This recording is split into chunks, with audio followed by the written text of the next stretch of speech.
وه چې الله تعالی دته دوه لارې وښودلې د شریعت لارې ورته وښودله دلې مخې ته قانون کېښودو ورته یې وویل دوه لارې دي د خیر لار هم ده د شر لار هم ده د جنت لار هم ده د جهنم لار هم ده ای بنده ستا خوښه ده چې په کومه لاره ځي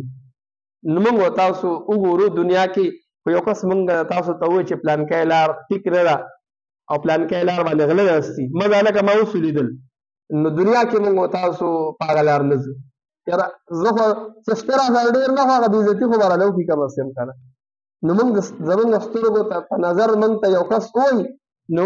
لیدلې مونی بیا نه ځو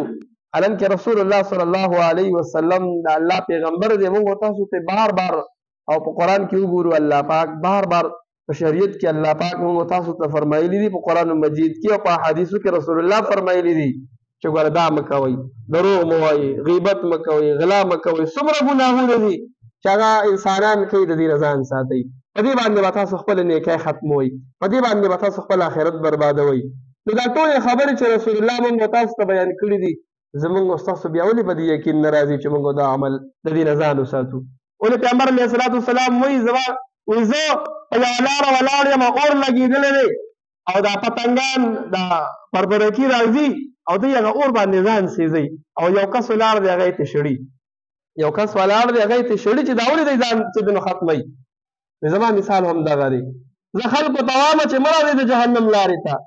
مه راځئ ګناه ته دا غلط کار مه کوئ دا مه کوئ دا مه کوئ دا ټولې خبرې او دا خلک بیا هم ځان سیزي د جهنم په اور بیا هم راځي دې طرف ته نو خبره مې دا کوله چې ګوره دا ټول شریعت مو تا ته بیان کړي دي ناپوهه نن سبا څوک نشته ناپوهه څوک نشته چې هغه وایي چې ما ته پته نه هر کس ته پته ده چې مثال یو خبره به دا وکړمه چې مونځ فرض دی اوس ما او تا خپل ګریوان کې سوچ وکړو 15 وخته مونځ کوو که نه کوو حالانکې چې کله جهنمیان جهنم کې الله واچوي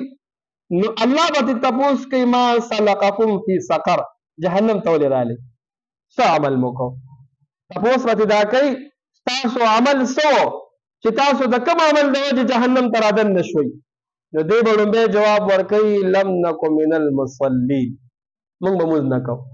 موږ به مونځ په دنیا کې به موږ مونځ نه کوو نو د هغې صله موږ ته دا میلاو شو چې الله موږ څوک جهنم ته داخل کړو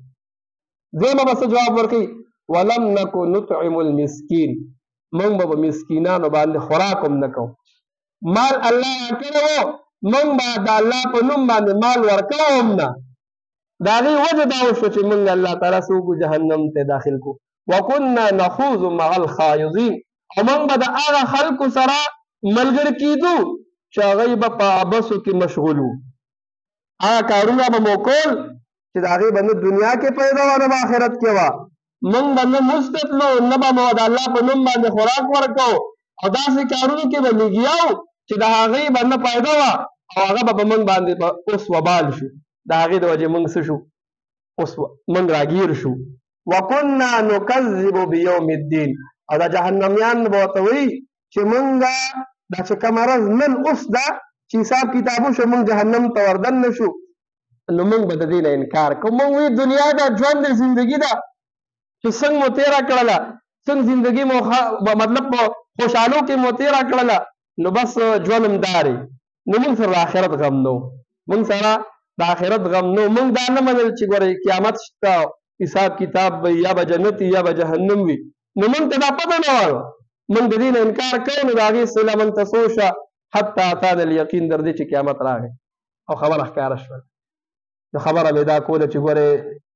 دنیا کې ژوند داسې نه دی چې بس بې مهاره اوښ دی په کومه غاړه لاړې څنګه دې زندګي تېره کړله څنګه دې ژوند تېر کړه بس تپوس کولو والا څوک نشته که دنیا کې ستا نه د تپوس کولو څوک نه وي نو د آخرت قانون ډېر سخت دی ګورئ هلته سفارش نه چلېږي هلته رشوت نه چلېږي هلته پیسې نه چلېږي پلار دې په کار نه راځي ورور دې په کار نه راځي او په دې ژوند په دې زندګۍ چې دې څه کړي وخت به دې په کار راځي نو کوشش وکړو خپل عمل درست کو خپل عمل درست کو دا زده کړه وکړو چا سره کینو چا سره لاړ شو په تبلیغ کې وځو مسجد ته راشو تپوس وکړو چې څه عمل وکړمه یا زما د سهار نه ماښامه پورې دا زما روزمره زما روټین دی چې دا کار کومه زما روټین دا دی چې روزمره زه دا کار کومه نو دا کار ټیک دی که دا غلط دی لږ تپوس وکړو پوښتنه وکړو داسې نه چې داسې پاتې شو چې نه تپوس کوو نه عمل کوو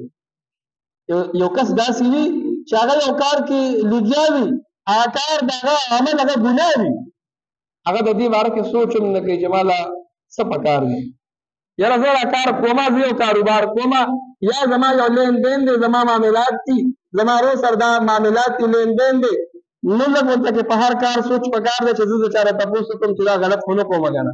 دا ټیک کومه که دا غلط کومه دا ټولې خبرې دا د شریعت خبرې دي چې په دې باندې څه کوو لږ غور او فکر کوو هر عمل هر قدم چې اوچتو په سوچ سمج سره